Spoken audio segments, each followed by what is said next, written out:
नमस्कार दोस्तों, आपका हमारे चैनल में बहुत ज़्यादा स्वागत है। ओम नमः शिवाय।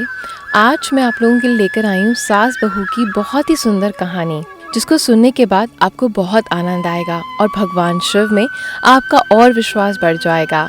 क्योंकि हमारे भगवान में आस्था तो बहुत होती है, विश्वास भी बहुत होता है, लेकिन जैसे ही हमारी लाइफ में कोई तकलीफ़ होती है, परेशानियाँ आती हैं, जो हम चाहते हैं वो हमें मिल नहीं पाता, तो धीरे धीरे हम भगवान को कोसना शुरू कर देते हैं। उनके ऊपर से विश्वास उठ जाता है, उनकी पूजा कम करना शुरू कर देते हैं। लेकिन आज की मेरी ये प्यारी सी कहानी आपकी सोच को बिल्कुल बदल कर रख देगी। हमेशा परेशानी आने पर भी आप भगवान का नाम लेना या फिर उन पर विश्वास करना नहीं छोड़ेंगे। तो चलिए शुरू करते हैं आज की सुंदर सी कहानी। एक गांव में बेटा बहू थे। वो धोबी थे तो कपड़े धोने का काम किया करते थे। बूढ़ी माई बिल्कुल भी पूजा पाठ नहीं करती थी, ना ही किसी को दान देती थी। लेकिन उसकी बहू भगवान शिव की बहुत बड़ी भक्त थी। वे हमेशा शिव की पूजा पाठ किया करती थी। भगवान शिव बहू की भक्ति से बहुत ज्यादा प्रसन्न थे। एक बार की बात है, बूढ़ी माई और उसकी बहू घाट पर कपड़े धोने गई, लेकिन दोनों अलग अलग पाट पर कपड़े धो रही थी। तभी भगवान साधु का भेष बनाकर वहाँ पहुँच गए और वो पहले बूढ़ी माई के पास गए।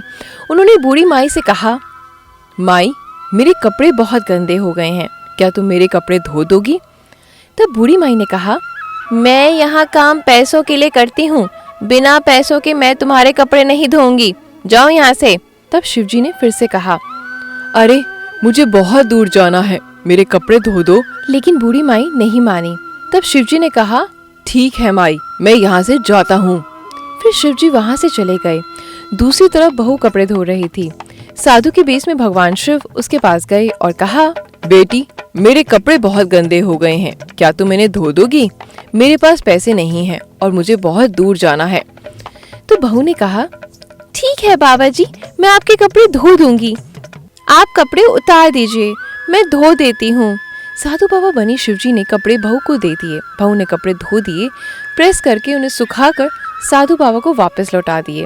कपड़े लेकर जब शिवजी जाने लगे तो उन्होंने बहू से कहा, बेटी, कुछ मांग लो, पैसे तो नहीं मेरे पास, लेकिन फिर भी तुम कुछ भी मांग सकती हो। तब बहू ने कहा, बाबा, मुझे कुछ नहीं चाहिए, बस इतना आशीर्वाद दीजिए कि मेरे बच्चे, मेरे पति, मेरा परिवार सब सुखी रहे।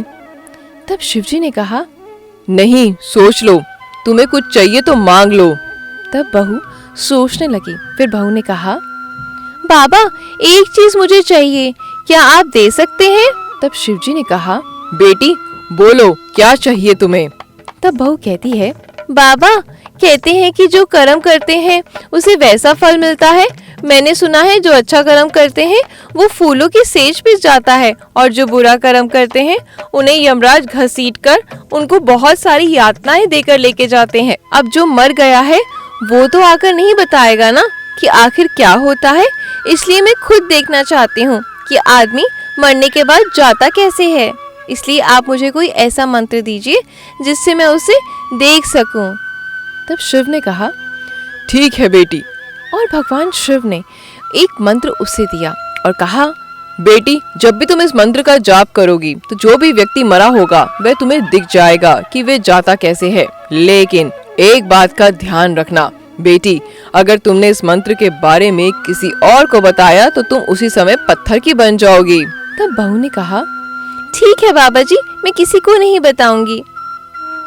भगवान शिव बहू को मंत्र देकर वहाँ से अंतर्ध्यान हो गए और कुछ दिन बीत जाने के बाद बूढ़ी माई मर गई। बूढ़ी माई ने कभी पूजा पाठ नहीं किया था, ना ही कभी किसी को दान दिया था, कोई भी धर्म का काम किया ही नहीं था। बहू ने देखा सास मर गई तो उसे मंत्र का जाप शुरू कर दिया।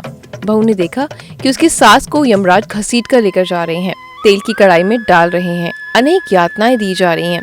जब बहू ने ये सब देखा तो उसने अपनी सास के मरने पर बिल्कुल भी रोना नहीं आया और वह बिल्कुल भी नहीं रोई। और बहू सोचने लगी, अगर माँ जी ने भगवान शिव का पूजा पाठ किया होता, दान पुण्य किया होता, तो कोई भी अच्छा कर्म किया होता तो उन्हें ऐसी यातनाएं नहीं झेलनी पड़ती।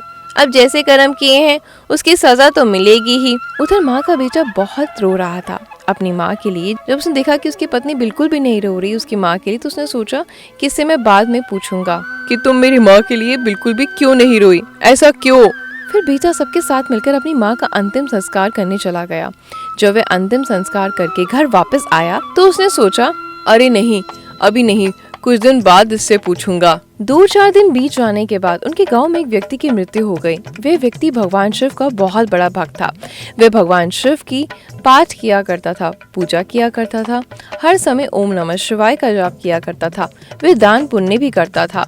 तो बूढ़ी माई के बेटे बहू भी वहाँ गए और बहू ने उसी मंत्र का जाप किया। बहू ने देखा कि यमराज उस व्यक्ति को फूलों की सेज पर ले जा रहे हैं।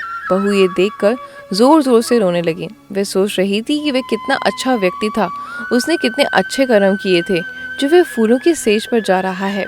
तब उसके पति ने उसे रोते हुए देखा तो उसे बहुत गुस्सा आया। वह सोचने लगा कि जब मेरी माँ मरी थी तो ये बिल्कुल भी नहीं रोई, इस आदमी पे कितना रो रही है, इससे तो इसका कोई रिश्ता भी नहीं है।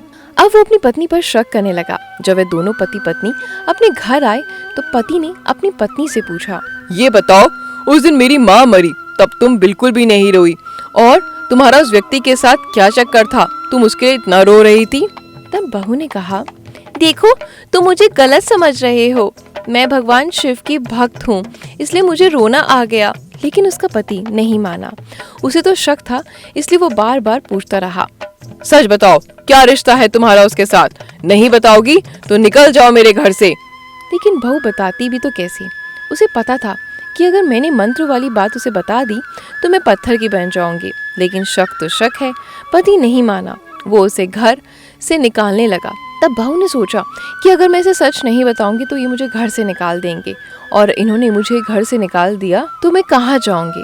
हार मानकर बहू ने अपने पति से कहा, देखो, आप मुझे गलत समझ रहे हैं, मैं ऐसी नहीं हूँ जैसा आप सोच रहे हैं, लेकिन अगर मैं आपको सच्ची बात बता दूंगी तो मैं पत्थर की बन जाऊंगी। तो पति कहता है, हाँ हाँ, तुम बहुत बड़ी शक्ति जो हो, जो पत्थर की बन जाओगी, तुम बहुत बड़े भगवान शिव की भक्त जो हो।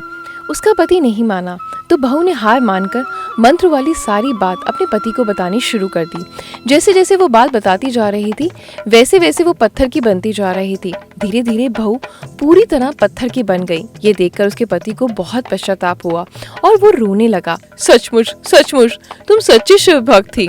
और इस प्रकार बहू भगवान शिव की शरण में चली गई। जय हो भगवान शिव। ओम नमः शिवाय। अगर आपको ये वीडियो बहुत ज़्यादा पसंद आया है तो वीडियो को लाइक और शेयर करना बिल्कुल भी ना भूलें। मेरे चैनल को ज़रूर सब्सक्राइब करें। नोटिफिकेशन बेल को प्रेस करते टाइम ऑल पे क्लिक करें ताकि सारी वीडियो का नोटिफिकेशन आपको मिलता रहे। धन्यवाद।